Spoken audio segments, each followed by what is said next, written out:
River, Old French, rivière, French, rivière, from Middle Latin, riparia, shore, river, feminine singular of Latin, riparius, relating to a shore from ripa, shore. A natural drainage line on the land which, in addition to carrying off the surface water, always bears a load of mineral matter in suspension and solution. The water supply is derived from the rain or melting snow and from underground, whence it reaches the surface by seepage or in the form of springs. It is this latter source of supply which causes so many rivers to maintain their flow, even when no rain has recently fallen. The load of mineral matter is obtained partly by solution in the passage of the water, through the soil or rock, partly by the mechanical weathering or corrosion of the stream bed, and partly by the supplies furnished by the rain wash and weathering of the valley sides. In the course of this runoff, the water forms a valley which varies in size and characteristics. Usually this valley is on the surface of the land, though occasionally beneath the surface, as in the Mammoth Cave of Kentucky.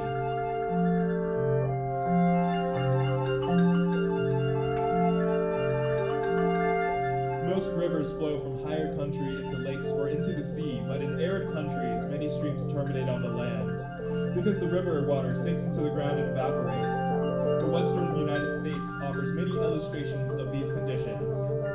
In such arid regions, the large rivers that are fed by a permanent supply from the mountains are often able to maintain their course across even desert regions. The Nile of Egypt and the Colorado of Utah and Arizona are illustrations of such rivers. From the headwaters to the mouth, the river has a slope that varies from one part to another. Ordinarily, the steepest slope is near the head and the most gentle near the mouth, where the stream commonly flows quietly through a floodplain. This difference in slope is due to the fact that in the normal development of its valley, a stream does its earliest and most effective work near the lower portion, where the volume is greatest, while the rills and creeks of the headwaters have had less time for their work. They also have less water with which to work, and being higher, they have greater tasks performing cutting down their slope. Hence, the headwater streams may be vigorously at work excavating their valleys long after the lower course has been reduced to its profile of equilibrium.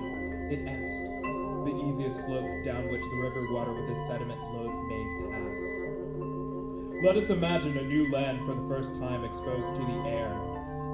The rain that fell upon it would run off down the easy slope and quickly carve a channel, which would necessarily be steep-sided.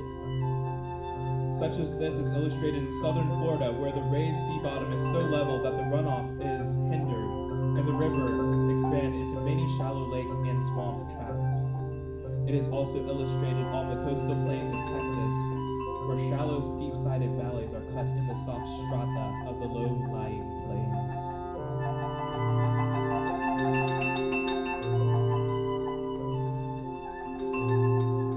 At the same time that the river is rapidly excavating along its bed, the weather, rain, frost, etc., is much more slowly attacking the valley walls. But so long as a stream can cut along its channel, the deepening will proceed with much more rapidity than the widening. That is to say, that the valley form will be that of a gorge. When, however, the stream has reached the limit of its power to cut vertically, it est. When it has reached its base level, the slow process of broadening under the action of weathering, being in excess, reduces the slope of the valley walls. Therefore, the river valley broadens out. Naturally, the weight of broadening of the valley will vary according to many conditions. Two of the most important of which are the nature of the rock and climate. Many of the scenic features of river valleys depend on the influence of rock structure in hindering or accelerating weathering. The Colorado Canyon of Utah and Arizona furnishes numerous examples of this, and it also stands as a type of the effect of climate and hindering valley development. The Colorado is topographically a young stream, but its valley is much less broad and much steeper than it would be had it formed in a moist climate.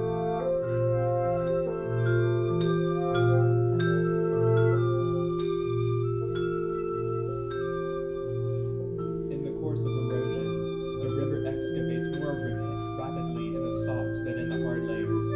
It therefore locally so increases its slope to introduce rapids or even falls into its course. The Niagara Gorge and falls offer an excellent illustration of this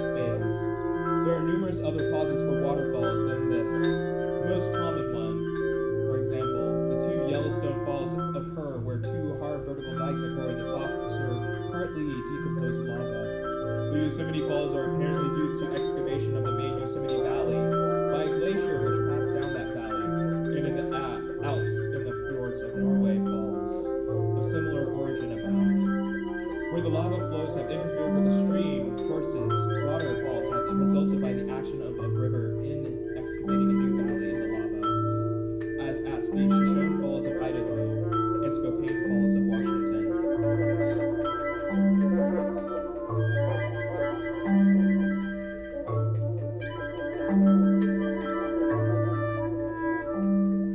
The glacial interference with rivers is responsible also for the lakes which abound in northern Europe and America.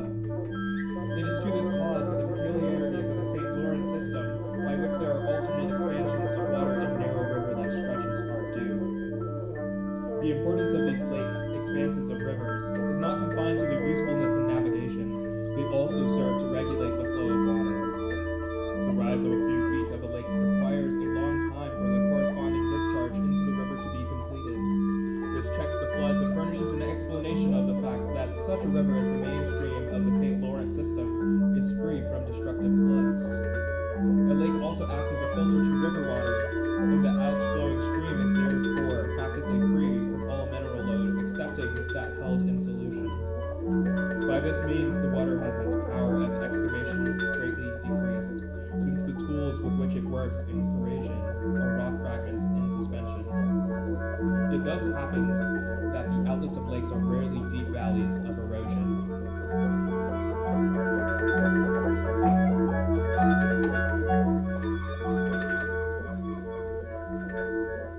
Ordinary rivers are subjected to variations in the depth of water and in the quantity of discharge per minute.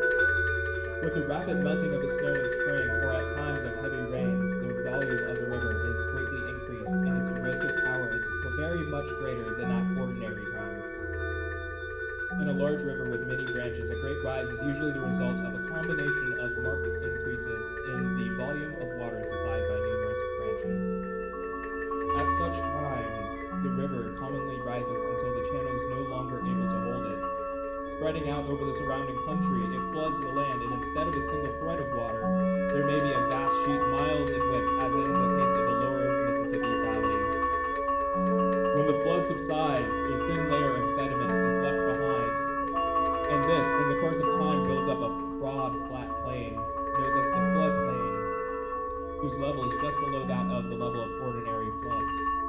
The floodplain soil is so fertile and productive that river floodplains are among the most densely populated of the earth, and for protection from the floods, the people have found it necessary to build levees to confine the river to its channel.